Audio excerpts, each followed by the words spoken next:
Hey everyone, and welcome back to the channel, a place where writers, language lovers, and generally word-obsessed people can hang out. So I did a sort of experiment slash challenge where I woke up early in order to get some things done before I needed to get ready to leave for the day job. Now, usually I'm a person who works a lot better kind of in the evening and at night. I've never really been much of a morning person. I feel like my brain doesn't really come alive until later in the day, and that's when I'm at my most creative and at my most productive, is when I get to work on things in the evening and early night hours. I'm not an extreme night owl like some people are. I don't stay up like until 2 or 3 a.m. except on very special occasions, but I do prefer working kind of in the later evening and night, or at least kind of in the afternoon. That second half of the day is definitely where I tend to like to create and work on things. But we all hear about how good it can be to wake up early and get some things done and out of the way before the craziness of the day sets in, and before everyone and everything is starting to clamor for our attention, and before we get derailed later in the day from the plans we may have set for ourselves. So lots of benefits to waking up early. I have tried to wake up early before and do things, but it never has lasted very long. My night owl instincts kick in, and I immediately kind of go back to my more natural body rhythm and what feels and works a little better for me personally. But I thought, hey, haven't done this in a while, haven't tried this in a while, so let's do a 2-week challenge. I'll wake up early, see how it goes, and I thought I'd just do it because challenges are fun. So week 1, I started with the kind of more ambitious, at least for me, wake up time of 5:45 a.m. And that wasn't so great. That was very difficult for me. I felt like I couldn't fall asleep at night in order to wake up early enough. I was having to cut my evening time short, as far as I would just be getting in the groove of working on things. I'd have to stop because I had to go to bed, and then I wouldn't fall asleep. When the alarm went off, it was dark, and I just felt like I couldn't concentrate. I was tired. I started feeling a little sick.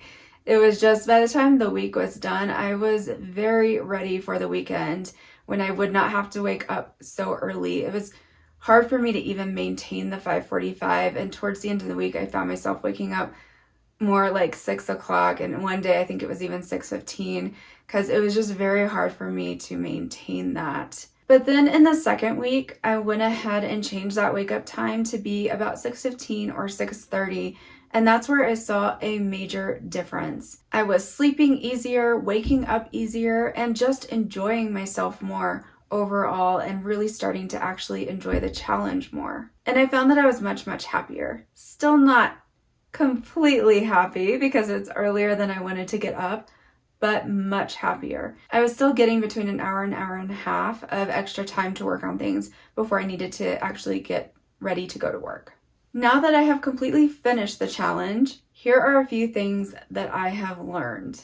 1, I am sort of, but not really a morning person, by which I mean I can wake up early, and there are things that I actually enjoy about the morning. I enjoy the slower start to the day, not being rushed, having a little time to do something that I want to do before the day gets busy. The fact that the sun was just rising, the day felt fresh and new, all of that part felt really great. So I did enjoy that about the morning. That being said, I'm not entirely a morning person because I would much rather sleep a little bit more and stay up just a little bit later. 2, I realized there's a very big difference between a 5:45 wake up time and a 6:30 wake up time. I don't know what it is about that 45 minutes, but it feels hugely different. And I discovered that for me personally, waking up anytime before 6 was just very hard, and that difference felt extreme, because getting up after 6, getting up towards 6:30 or so, gave me a little more time that I didn't have to be awake quite so early in the morning, and it gave me a little more time that I could stay up later at night. And so it allowed me to follow my more natural body rhythm of staying up just a little bit later while still managing to wake up at a time that allowed me to get some things done. So it just felt a lot better for me personally. The next one that I found out is that I can get a lot done in the morning, even if I'm starting off my day kind of slowly. During the course of the challenge, I was able to finish reading a book that I had started just prior to the challenge and start on a new book. I was able to get a little bit of writing done. I did some language study. I worked on video editing. There was quite a bit that I got done during that morning time. So I was fairly productive, even with giving myself kind of a slower start. And even when I moved my wake up time a little bit later, I still had plenty of time to get some things done. And that was really nice. Fourth, and this isn't totally a surprise, I realized that I am not the most coherent person first thing in the morning. It takes me a little bit of time to actually feel awake. And I know for people who are kind of more naturally morning types, it maybe doesn't take quite as long to get going. And people who are more geared towards the morning, they're just a little more ready to kind of jump up and get going, get their day started. They're excited to get things done. And for people that are more evening and night people, that's harder. There's a little bit of time that we need in the morning to get our brains functioning because our brains don't clearly start working until later in the day. So I needed that bit of time in the morning to just kind of wake up. I couldn't just wake up, stay awake for just a few minutes, and then launch into some kind of work. That wasn't the best for me because I was just sitting there staring and not doing anything. So it was much better if I gave myself a little bit of time to just like slowly get up and move around a little bit and then sit down at my desk and do some reading or work on a little bit of writing or something like that. And kind of related to this, I realized that I actually really enjoy that slower start to the day. Having that bit of time that I can just do my own thing, wake up more slowly, not feel rushed, was amazing. And by the time I was ready to get dressed for work and leave, I was so awake.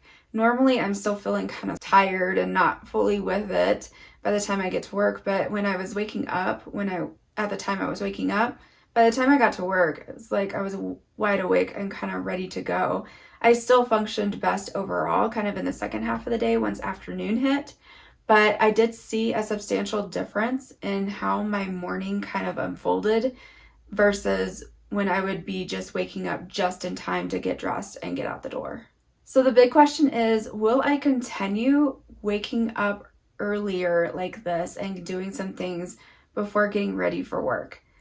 And I will say that I would actually really like to, but with some caveats. The first one being, I don't want to set myself any major tasks to try to complete first thing in the morning. Unless I'm feeling crazy energetic for some reason that day, I'll probably stick with quieter, slower things like reading or doing some light studying until I'm a little more awake. And then I'll do my more focused things that I want to get done still later in the evening and at night. Secondly, 30 to 45 minutes before getting ready for work is more than sufficient for me, and that feels good. Getting up any earlier than that, I feel like I'm just tired and having to go to bed too early. Instead of being more productive, I feel like I'm less productive. Whereas if I get up 30 to 45 minutes, I feel like I've had a nice start to the day. I've been able to do something that I enjoy and have a little time to myself before the day gets busy. And that's great. And I can get some things done that I needed to do that day anyway. But it still leaves me plenty of room in the evening and night to do those focused tasks. And last, I know that I probably won't do it every single day because I know myself and I know the way I work. And I know I'm not going to always want to wake up quite that early. What I'm probably going to try to do is wake up between like 6:45 and 7 because that gives me that 30 to 45 minutes. But I know I'm not going to do that every single day because if there's something that I really need to get done that's due the next day, I would prefer to stay up a little later at night and make sure it's done than to go to bed early and rely on myself to actually wake up and complete it the following morning. I can force myself to do that, but it puts me in a situation where I feel like it's a little risky because what if I accidentally oversleep or I don't give myself quite enough time? that because I work a little better at night anyway, I would rather complete tasks at night. So if that means I can't wake up quite as early the next morning, well, then that's kind of just how it needs to go to work with how I work best. But as long as I'm able to follow a kind of normal routine, I would like to start getting up and giving myself that 30 to 45 minutes to do something else before the day gets started. So to kind of wrap all this up, I think that people who are able to wake up early and get a lot done before the day really even gets started, I think they're doing great and they're doing amazing. Do I think that you have to wake up early in order to be productive and get a lot done and accomplish great things in your day? No, you don't have to wake up super early in order to do that. You do have to, if you work a day job or work a job that has set hours, you have to give yourself time in your schedule to make sure that you're meeting those requirements. But otherwise, if you're more of a morning type, if you're more of an evening and night type, then that's fine. We can kind of work with how our individual body rhythms work, and that's okay. But anyway, this challenge was a lot of fun and I learned a lot and really enjoyed it overall. Even on the days that it just felt almost impossible to get out of bed, I still was able to get some things done. So I would call it a success overall. It was hard to stay super consistent with my wake up time just because it was a little difficult, but I think I did fairly well considering everything. And I did give myself that time, with the exception of, I think there was one day that I didn't get up until time that I actually had to get dressed for work. But every other day during the challenge, I was up early enough that I was able to get some things done before I had to get going for work. So I'll call that a success. And it was definitely a lot of fun. If you can think of any other challenges like this or anything that involves writing challenges or language learning challenges, just drop a comment below letting me know what those are. I'm always happy to try new things. And if you enjoyed what you've seen here, it would be absolutely amazing if you could nudge that little like button so that this video can spread and possibly help other writers and language lovers out there. And as always, remember to keep following your dreams and to believe in the magic of this thing called life. Thank you so much for watching, and I'll see you again soon.